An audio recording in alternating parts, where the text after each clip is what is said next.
I had the privilege of coming here I've been at UVic 9 years, so probably about 8 years ago, I gave a talk in another room. And what I'm going to talk about today will probably be very similar to what I said 8 years ago. Only the difference would be we have better science from Shawnigan Lake. We know a lot more about Shawnigan Lake and its water quality. So what I'm going to talk about is about challenges of sustaining clean and healthy water.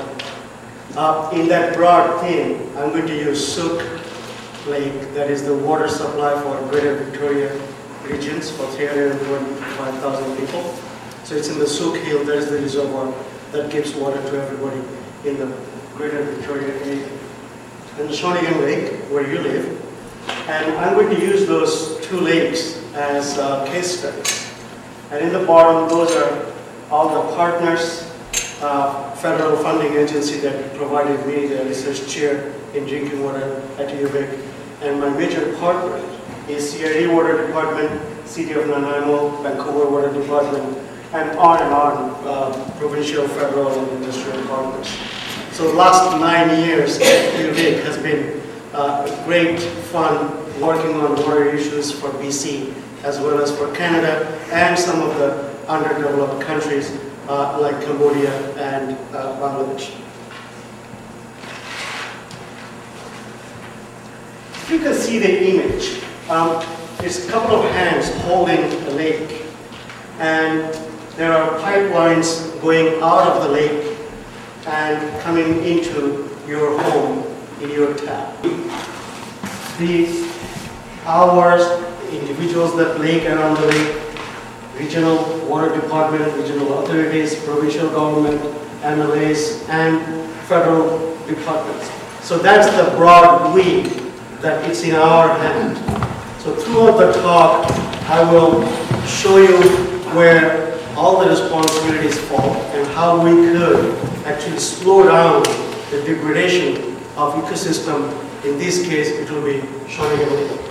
So we can either protect or manage our environment to provide clean, healthy water in a cost-effective manner, or we can let our environment go down the drain and spend more and more money into sophisticated treatment and disinfection to make any water drinkable. That's what the people who work on treatment and disinfection, they would say that give me any water, I can treat it and make it drinkable for you. Yes, they can actually make it safe and drinkable. That's what in American cities, like Mississippi, if you live low Mississippi, your water that you're drinking has been through the toilets probably several hundred times. That's the type of water that is being available. And reality in Canada is that we have plenty of water, while our Minister of Environment, Barry Panner, was talking about the quantity in the newspaper, which was published this morning or yesterday?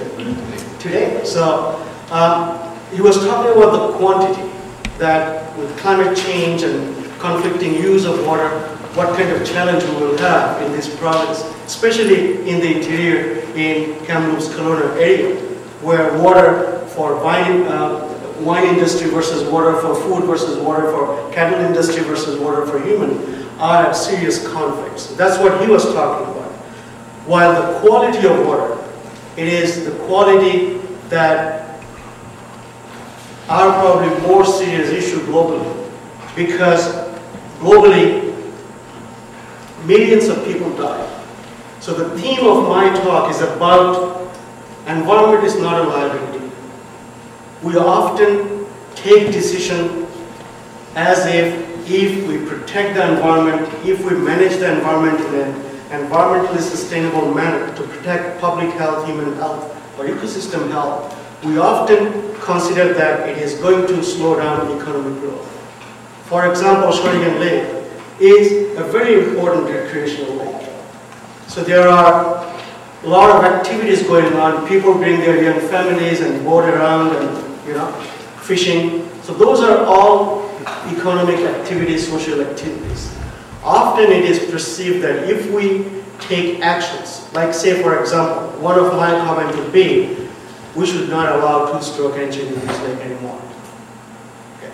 Now, if we adopt that rule or legislation for this lake, that will have socio-economic implications. So that at the end of the day, the decision will be, can we compromise economic gain for these environmental benefits? We have lost 99% of the times in this country where economy took over the environmental benefits. Okay? So this is an article that was published about 10 years ago in Nature. And this article talks about economic return of the biosphere. How we can actually make profits by managing the environment, by protecting the environment. This is a story about New York water supply.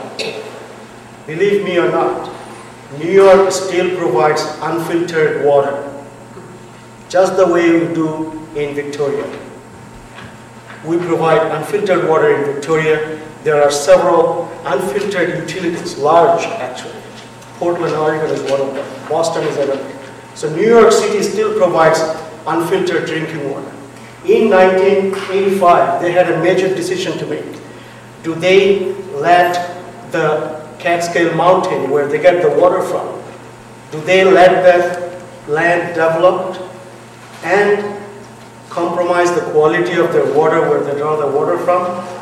Or they, if it happened, then they would spend about $12 billion, that's what they pay, not $12 billion US to install a filtration plant. So they looked at the plan that if we do not do anything about our environment, we'll be spending $12 billion and about $1 billion in operation and maintenance on an annual basis. So they did an economic forecast about 25 years. So if our environment is degraded, it will cost us $12 billion to build the treatment plant and $1 billion a year to maintain and operate. So over 25 years, that's many billion dollars. So what they did, they borrowed against that projected cost and purchased the land for $8 billion. They still do not have filtration system. They saved $12 billion in installation and operation and treatment for the last 10 years. So they have saved $18 billion.